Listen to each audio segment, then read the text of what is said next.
Hi, everybody, and welcome back to our 24 Days to Christmas countdown at the Mornville Community Library.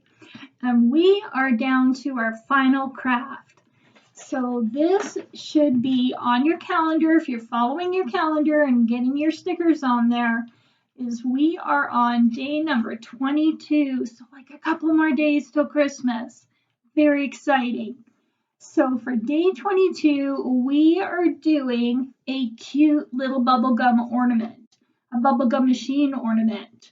So I've done these in like a bigger kind of craft where it's done with these big terracotta pots, but I also found an idea for doing it as an ornament.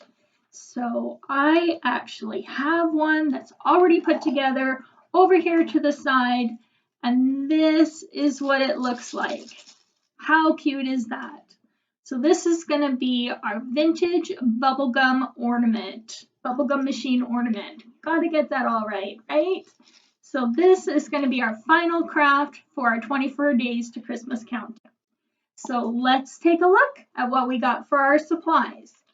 So here we go. So we have with this craft, we've got some red paint this time. We've got some jute to be our hanger. We've got a little pull tab from like your pop cans. We've got a little peat pot, like from gardening stuff. We have a really cool Christmas bowl that we're going to put on top. And then we have some mini M&Ms that are in there. So this is what we're going to put instead of bubble gums. Ours is going to be a mini M&M machine. So that's what we're going to put into ours. So the other supplies that you're going to need for this craft is you're going to need to pull out your paintbrush again from your kit, and then you're going to need a little bit of a stronger glue. So this can be done with a glue stick. You just want to get like a really good gob of glue on the bottom there so that it's going to stick onto here well, and you're going to have to give it some good drying time. And same with the craft glue. If you're using that, you're going to have to give it some drying time. So like once we, obviously we're going to be painting our little peat pot here first. So we're going to paint that, let it dry, and then we're going to be gluing this guy onto it as well. So let's get started with the painting. How about that?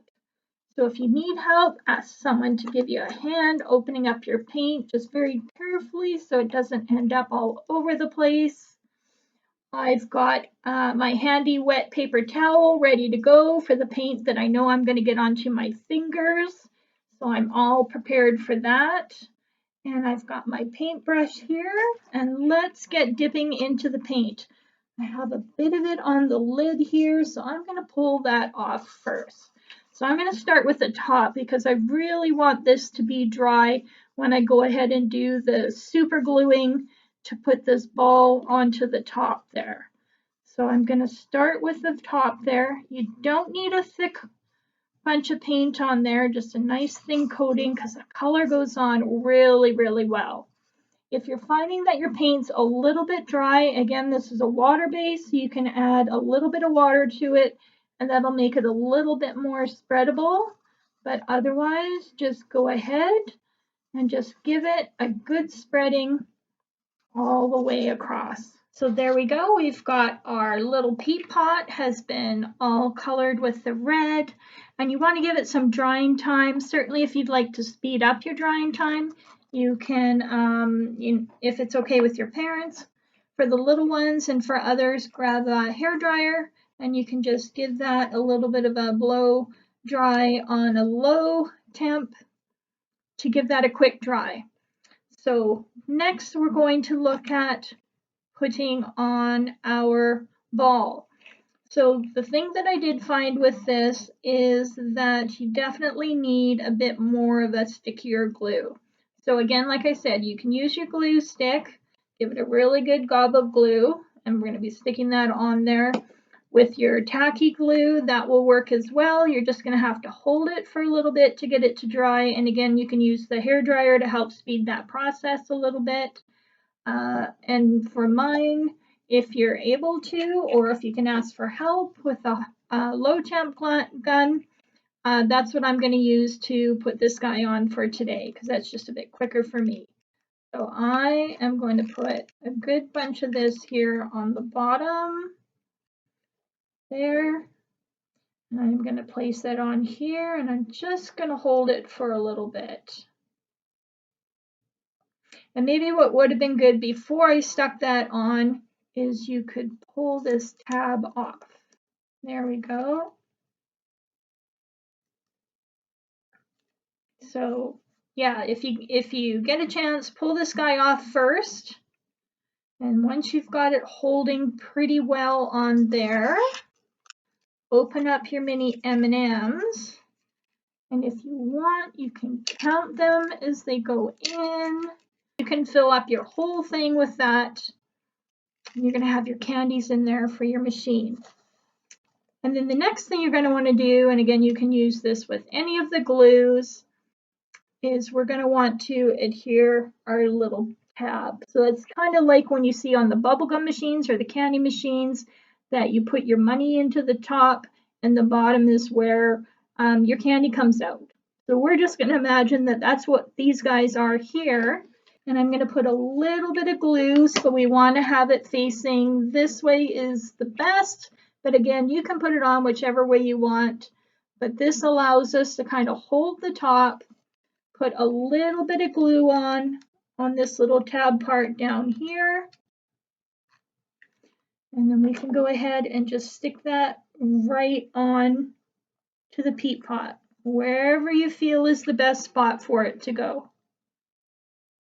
So there's that guy on there. The next thing we're going to do is we are going to grab our jute and we are going to pull that through. Just put it through as a single one, I think is probably just as well. Here we go. And match up our ends like that. And then we're going to tie a knot in the bottom. There we go, tighten that up. Grab our scissors and just give it a little bit of a trim. And there's our hanger already done.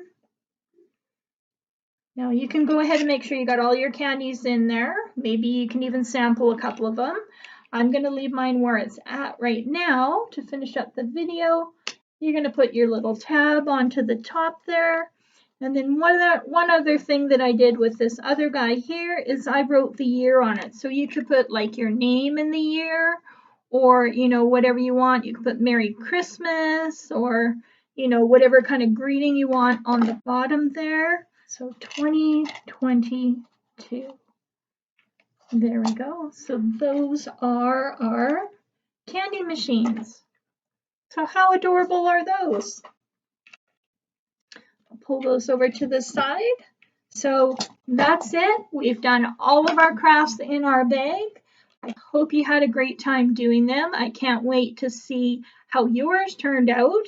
You could certainly add some more bling or something like that to this. I thought about it after. You could maybe put like a pipe cleaner around here to give it a little bit more sparkle, or if you've got like some other supplies of some sort you'd like to add on to it, you can certainly decorate it up more, but that, you know, gives you a good starting point to go with those. So I'd love to see if you've done anything different with yours. Send us a picture of it to our email address at info@morinvillelibrary.ca. 24 days of Christmas crafts. Absolutely love to see it. And taking a look at the rest of our program here, tomorrow is your 23rd day on your calendar, and that's going to be your last story. So take a look in your bag, take a look for your story links, and check out the last story that's in your gift bag. And the recipe for the day before Christmas, so Christmas Eve, day number 24, there's a recipe in there to do some decorating with some chocolate spoons. So it's a really cool looking recipe. I hope you've had a chance to check out those recipes as well. So that's everything here for me. And I just want to say thank you again, a big shout out to our sponsor, and that was the Rotary Club of Morinville. super grateful for you supporting us and supporting our community and allowing us to put these bags out and include everybody in our community with them. So I hope you had a lot of fun with these, and Merry Christmas just around the corner, and that thank you for having me with you, and I look forward to doing more again, if not next year as well. So have a Merry Christmas, stay safe and stay warm, and we'll see you later.